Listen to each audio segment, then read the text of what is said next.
Day after the market regulator said it's preposterous to assume that foreign funds worth $75 billion will leave the country, it turns out that SEBI may be already rethinking its April 10th circular. Three people in the know have told Bloomberg Quint that the H.R. Khan-led panel has already submitted a draft set of recommendations which could suggest rationalizing some of these norms. Jayashree Upadhyay, who broke that story for us, is here with us in the studio. Jayashree, first, what are the recommendations of that committee? So just to be clear, these are the draft recommendations. These have to be finalized by the panel and then they're going to be finalized by the regulator. So if you understand correctly, the key concerns for the market was the NRI fund managers, a person of Indian origin as well as the overseas citizens of India could have been barred from being an FPI or participating as an FPI.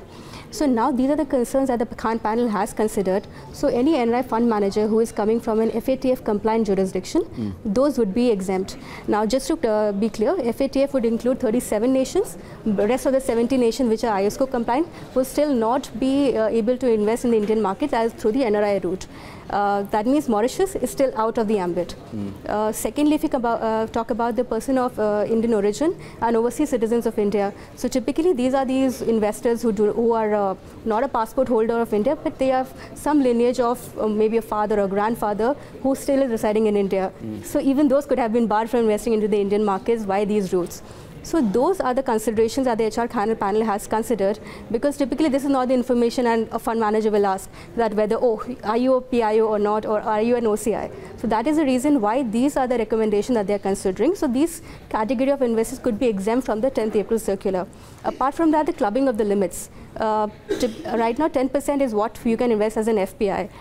Beyond that, it becomes an FDI. So the 10% clubbing could have also led to a large bit of selling off if you're a beneficial owner. Even that clubbing above the limit may be done away with. But these are the draft recommendations. And if you talk about the Asset Managers Roundtable of India, those were the funds that raised the grouch that, oh, you did not even consult us before putting out such a circular and barring us.